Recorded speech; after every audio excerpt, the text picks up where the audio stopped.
All right, I'm here with Mr. Keith. He's going to tell me the story of this buck over here that's pretty unusual. Go ahead, Mr. Keith. All right, well, if you take a look at this buck and you get a chance, you'll see that he's got just about everything on him that you'd ever ask for in a buck. And he scores up pretty good because of all the trice that's on his head. He's really basically an 8-point buck. If you count the real main beams and look him over good, he's really an 8-point buck. But with all the trash on him, he scores up really good.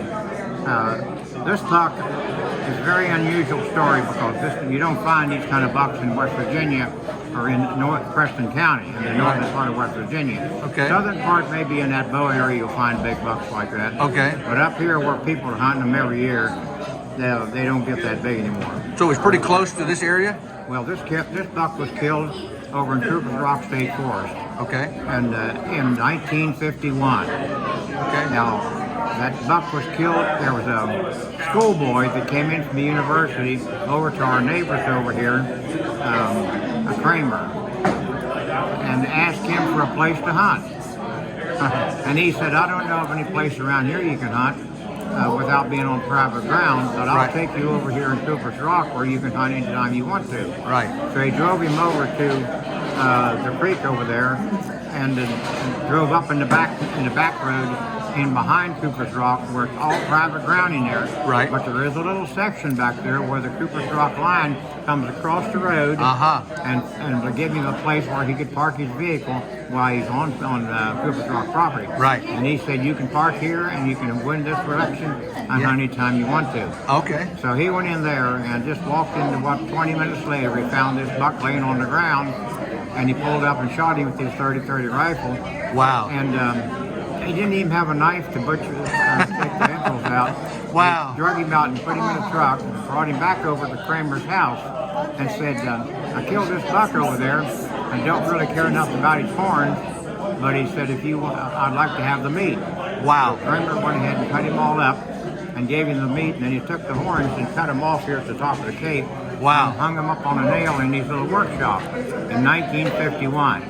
That buck hanging on that nail from 1951 till 1992 or 3 was the #1 buck in West Virginia. Nobody knew about it. Oh my word! Yeah. Wow. And so then later on in 1992 or 93, they killed that really big buck down in southern West Virginia in the bow area, and he scored up a few four points higher than this one. And not knowing about this buck yet. Right. And so finally Kramer died.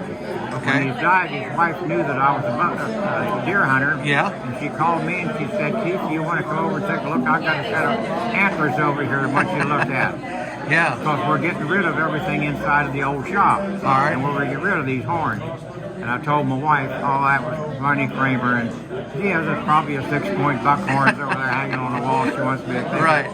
So I went over to see what they had, and she said, oh, you come to see about those horns, didn't you? She said, I'll go get them for you. Well, I was admiring her garden, and what a great garden she had. Yeah. But I heard a noise behind me, and I looked around, and here she was with this great big rack of horns trying to get them through the screen door.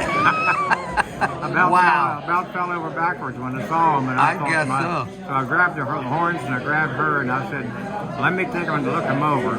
I ran around the corner of the house. I measure for Safari Club International. Right. I'm an official measure for them. And I carry a tape with me about all the time. And I took the tape and whipped it up real quick on that buck, and I knew they scored over 200.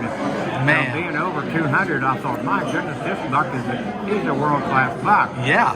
And so she came back out and she said, what do you think of these horns? I said, they're pretty nice. So if you want to part with them? She said, yeah, I'm going to get rid of them.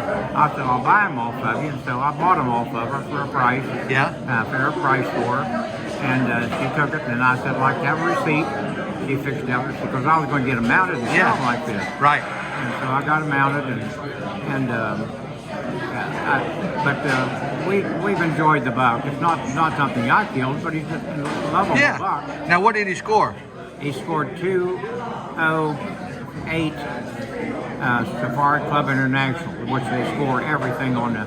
Right. But then if you score him Boone and Crockett, he's in the Boone and Crockett record books today. Okay. As a found buck. Okay. And he scores 203. Boone and Crockett only dropped 5 points.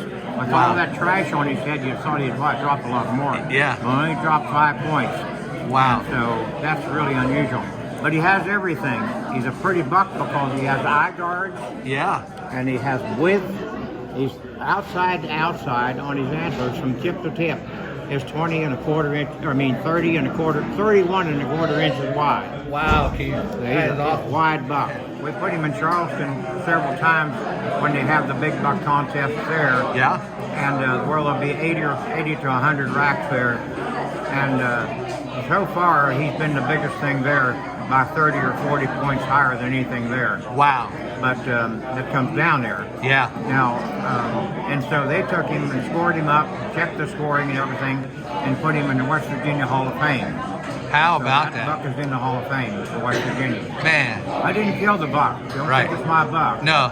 But Well, you made it public that it's a record. yeah, he's a Preston County buck. Yeah, that is awesome. For Preston County. Man, I appreciate you telling me that story. That's awesome.